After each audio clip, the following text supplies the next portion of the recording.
17e sermon de saint Augustin, le silence de Jésus-Christ. Psaume 49, verset 3. Frères, nous venons de chanter « Dieu viendra avec éclat », c'est notre Dieu et il ne gardera point le silence. L'Écriture a prédit que le Christ, notre Dieu, viendra pour juger les vivants et les morts. Lorsque d'abord il est venu pour être jugé, il est resté caché. Quand il viendra pour juger, il paraîtra avec éclat. Combien il fut caché alors! Comprenez-le par ces paroles de l'apôtre, s'il l'avait connu, il n'aurait point crucifié le Seigneur de la gloire.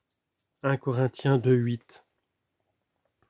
Même interrogé, il garda le silence. L'Évangile le dit, et c'était l'accomplissement de cette prophétie d'Isaïe, il a été conduit comme une brebis à l'immolation, et comme l'agneau se tait devant qui le tond, il n'a point ouvert la bouche. Isaïe 53, verset 7. Il viendra donc avec éclat et ne gardera pas le silence. Ces paroles, il ne gardera point le silence, sont une allusion au silence qu'il garda devant son juge. Le garda-t-il jamais quand pour nous il était nécessaire qu'il parlât ? Il ne l'a gardé ni dans la bouche des prophètes, ni dans sa propre bouche, et si maintenant il le gardait, l'Écriture ne parlerait point. Le lecteur monte à la tribune et le Christ n'est point silencieux. Le prédicateur explique, et s'il dit vrai, c'est le Christ qui parle. Si le Christ gardait le silence, je ne vous dirai point ce que je vous dis. Mais il ne le garde pas non plus dans votre bouche, quand vous chantiez. N'était-ce pas lui qui parlait ? Il n'est point silencieux, c'est à nous de l'écouter, mais avec l'oreille du cœur. Il est facile d'entendre avec les oreilles du corps. Mais nous lui devons une autre attention, celle que ce maître réclamait lui-même en disant « Entende qui a des oreilles pour entendre » Matthieu 13, 9. Qui était alors devant lui privé de cet organe ? Tous l'avaient et peu l'avaient. Tous n'avaient pas des oreilles pour entendre, c'est-à-dire pour obéir. Ne vient-il pas de parler d'une manière terrible dans la prophétie d'Ézéchiel ? Vous y avez été attentifs, je le crois. Je crois que vous avez remarqué ces paroles. Je t'enverrai à la maison d'Israël. Je ne t'enverrai pas à un peuple d'un langage profond. Mais ce peuple refusera de t'entendre parce qu'il ne veut pas m'entendre. Ézéchiel chapitre 3 versets 5 à 7. N'est-ce pas une preuve que Dieu parlait lui-même par la bouche du prophète ? C'est nous, surtout nous, pasteurs, chargés par Dieu d'adresser la parole à son peuple, que ce langage prophétique jette dans l'effroi. Aussi nous nous regardons d'abord dans ce miroir. Ce que disait le lecteur était en effet comme un miroir où nous devons nous considérer. Nous l'avons fait, à vous de le faire. Pour moi, je pratique actuellement ce que j'y ai entendu. Si tu ne distingues pas le juste, y est-il dit, si tu ne dis pas au pécheur, tu mourras de mort, et si tu ne lui montres pas à renoncer à ses iniquités, à la vérité, il mourra dans ses péchés, mais je redemanderai son sang à tes mains. Si au contraire tu l'avertis, qu'il dédaigne et n'obéisse pas, il mourra dans ses crimes, mais toi tu délivreras ton âme. Ézéchiel chapitre 33 versets 8 à 9. Je vous avertis, je délivre mon âme, car si je me tais, je suis jeté non dans un grand danger, mais dans une grande ruine.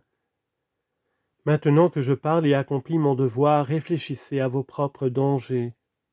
Que pensez-vous que je veux, que je désire, que j'ambitionne ? Pourquoi estimez-vous que je parle, que je siège ici, que je vis ? Mon but n'est-il pas que tous ensemble, nous vivions pour le Christ ? Telle est mon ambition, tel est mon honneur, telle est ma gloire, telle est ma joie, telles sont mes richesses. Si vous ne m'écoutez point, et si néanmoins je ne cesse de parler, je délivrerai mon âme. Mais je ne veux point me sauver sans vous. Mes frères, gardez-vous de mépriser les péchés dont peut-être vous avez déjà contracté l'habitude. On fait peu de cas d'un péché d'habitude, on le regarde même comme nul. On y est endurci, on n'en ressent plus aucune douleur. On n'en ressent point non plus d'un membre entièrement pourri. Toutefois, loin de le considérer comme bien portant, on le regarde comme un membre mort. Soyez attentifs à ce que dit l'Écriture et voyez-y votre règle de conduite. Qui ne dédaigne le péché d'ivrognerie? Ce vice est commun et on le dédaigne. Le cœur adonné au vin n'est plus sensible à la douleur parce qu'il n'a plus de vie. Le membre qui frémit quand on le blesse est plein de santé, ou présente quelque espoir de recouvrer la santé. S'il ne sent rien, quand on le presse, quand on le pique, quand on le blesse, c'est qu'il n'a plus de vie et doit être retranché du corps. Nous épargnons quelquefois et nous nous contentons de parler. Nous différons d'excommunier et d'exclure de l'Église parce que nous craignons que ce châtiment ne rende pire le coupable. Dans cette situation, son âme est morte. Cependant, notre médecin est tout-puissant. Il ne faut point désespérer du salut de ces malades. Il faut le supplier de toutes nos forces de vouloir bien leur ouvrir l'oreille du cœur, qui certainement est fermée. Néanmoins, ce redoutable Seigneur épargnera-t-il toujours, gardera-t-il toujours le silence? Vous venez de l'entendre, mes frères, lorsque dans ce psaume il énumérait les iniquités du pécheur, il disait « Voilà ce que tu as fait et je me suis tu ». Mais n'y est-il pas dit aussi « Il viendra et ne gardera point le silence ». Il sera là et parlera. Car sans compter ce silence dont j'ai fait mention tout à l'heure et que Jésus-Christ, notre Seigneur et notre Dieu, a gardé devant son juge pour accomplir cette prophétie comme les autres, actuellement il ne parle point par lui-même. Il est monté au ciel, il est assis à la droite de son Père, d'où il viendra juger les vivants et les morts, mais tant qu'il est là, et jusqu'à son avènement, il se tait. Nous l'entendons dans les livres, il ne nous parle pas de vive voix. Vous entendez maintenant son langage dans les Saintes Écritures, vous l'entendez aussi lorsque vous voulez rappeler, ou lorsque peut-être vous vous en entretenez entre vous. Quand on veut, mes très chers frères, être écouté de Dieu, il faut d'abord écouter Dieu. Mais l'écoutes-tu quand tu commets un adultère que tu crois caché parce qu'aucun homme n'en est témoin? Dieu te voit, mais il se tait. Quand tu veux dérober, tu observes d'abord les regards de celui que tu veux dépouiller, et tu accomplis ton dessein lorsqu'il n'en a point connaissance. T'abstiens-tu dans la crainte d'être surpris? Tu as fait le crime intérieurement, tu l'as commis dans ton cœur, tu n'as rien emporté et l'on te tient pour voleur. Toi-même d'ailleurs, quand l'occasion se présente, tu exécutes ton injuste projet et tu t'applaudis du silence de Dieu. Entends donc le psaume. C'est à toi qu'il s'adresse, à toi qui es ici et qui peut-être a fait cette nuit quelque acte criminel. Voilà ce que tu as fait, dit-il, et je me suis tu. M'as-tu injustement soupçonné d'être semblable à toi? Ô vous qui ne dites ni ne pensez ce que je vais exprimer, je vous estime heureux. Ces hommes qui font le mal ou qui se repentent d'avoir fait le bien et qui perdent par une pénitence vicieuse le fruit de leurs bonnes œuvres, ces hommes ne disent-ils pas chaque jour et ne murmurent-ils pas avec aigreur? Réellement, si ces actes déplaisaient à Dieu, les laisserait-il faire, et les auteurs en seraient-ils heureux sur la terre? Voilà des ravisseurs, voici des hommes qui oppriment les faibles, qui exproprient leurs voisins et qui dépassent violemment les limites et qui calomnient. Cependant, ils sont puissants, riches et heureux en ce monde. Dieu les épargnerait-il si réellement il voyait tout cela, s'il en prenait souci? On va même jusqu'à dire ce qui est plus horrible, il n'y a de faveur que pour les méchants. Qu'un homme fasse le bien et soit ensuite éprouvé, il s'écrie aussitôt, il n'y a point d'avantage à bien faire, qui fait bien n'en profite pas. Mais n'est-ce pas assez pour toi de chercher à mal faire? Te faut-il maudire encore ceux qui font le bien? Voilà ce que tu as fait, dit le Seigneur, et je me suis tu. M'as-tu injustement soupçonné d'être semblable à toi? D'être semblable à toi, qu'est-ce à dire? C'est-à-dire, as-tu pensé que le mal me plaît comme à toi? Tu t'es contenté de le dire en ton cœur, mais je t'ai entendu. Ce qu'il y a de plus malheureux encore, c'est qu'on tient ostensiblement ce langage sans craindre qu'il soit entendu. Tu m'as donc injustement soupçonné d'être semblable à toi, je t'accuserai, de la manière et dans le temps que tu ne penses pas. Lorsque tu agis, je garde le silence, mais je ne le garde point quand je juge. Je t'accuserai, et que te ferai-je alors? Je te placerai en face de toi-même. En faisant le mal, tu crois encore être bon parce que tu refuses de te considérer. Tu critiques les autres sans te regarder, tu accuses les autres sans penser à toi. Tu les fais poser devant tes yeux et tu te places derrière toi-même. En t'accusant, je fais le contraire, c'est toi-même que je place devant toi-même. Tu te verras alors et tu te plaindras, mais il n'y aura plus moyen de te corriger. Tu méprises donc le temps de la miséricorde. Viendra le jour du jugement, car tu as chanté toi-même dans mon Église, je chanterai, Seigneur, votre miséricorde et votre jugement. Psaume 100, verset 1. Ce cri sort de notre bouche et les églises redisent partout en l'honneur du Christ, je chanterai, Seigneur, votre miséricorde et votre jugement. Nous sommes au temps de la miséricorde, et pas encore à l'époque du jugement. Corrigeons-nous. Voici le temps, le moment favorable. Nous avons péché, corrigeons-nous. Nous ne sommes point encore au terme de la voie, le jour n'est pas tombé, nous n'avons point rendu le dernier soupir. Ah, ne désespérons point, ce serait aggraver le mal. Pour effacer les péchés, hélas, si facilement explicables des mortels, péchés d'autant plus fréquents qu'ils sont de moindre gravité, Dieu a établi dans son Église, pour le temps de la miséricorde, un remède à prendre chaque jour. Pardonnez-nous nos offenses comme nous pardonnons à ceux qui nous ont offensés. Matthieu 6, 12. Cette prière doit nous purifier et nous disposer à approcher de l'autel, à recevoir le corps et le sang de Jésus-Christ.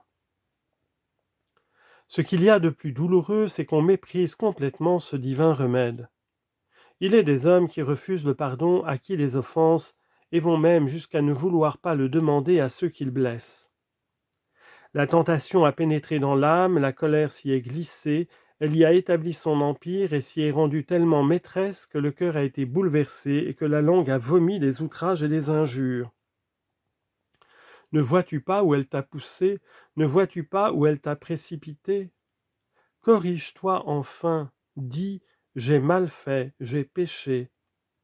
Tu ne mourras pas de parler ainsi. Crois-en, non pas moi, mais Dieu même. Que suis-je, hélas, un homme, votre semblable, chargé de chair et d'infirmité? Tous croyons en Dieu.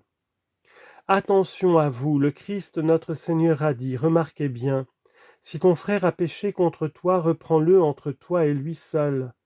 S'il t'écoute, tu auras gagné ton frère, s'il ne t'écoute point, prends encore avec toi une ou deux personnes, et sur la parole de deux ou trois témoins, tout sera avéré.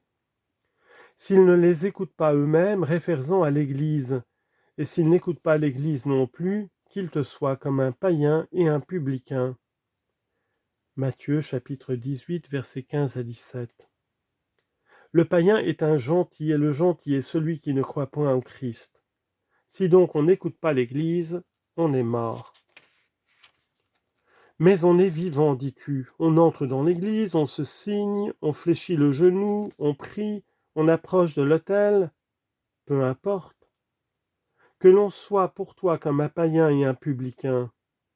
Ne considère point ces trompeuses apparences. Tout vivant, on est mort. D'où vient cette vie? Comment se soutient-elle? Je dis à quelqu'un devant vous, tu as fait cela. Était-ce un si grand mal? Répondra-t-il ensuite. Il devrait m'avertir secrètement, me dire en particulier que j'ai mal fait. Je reconnaîtrai ainsi ma faute. Pourquoi m'accuser en public? J'ai fait ce que tu demandes, et tu ne m'as point corrigé. Je l'ai fait et tu continues.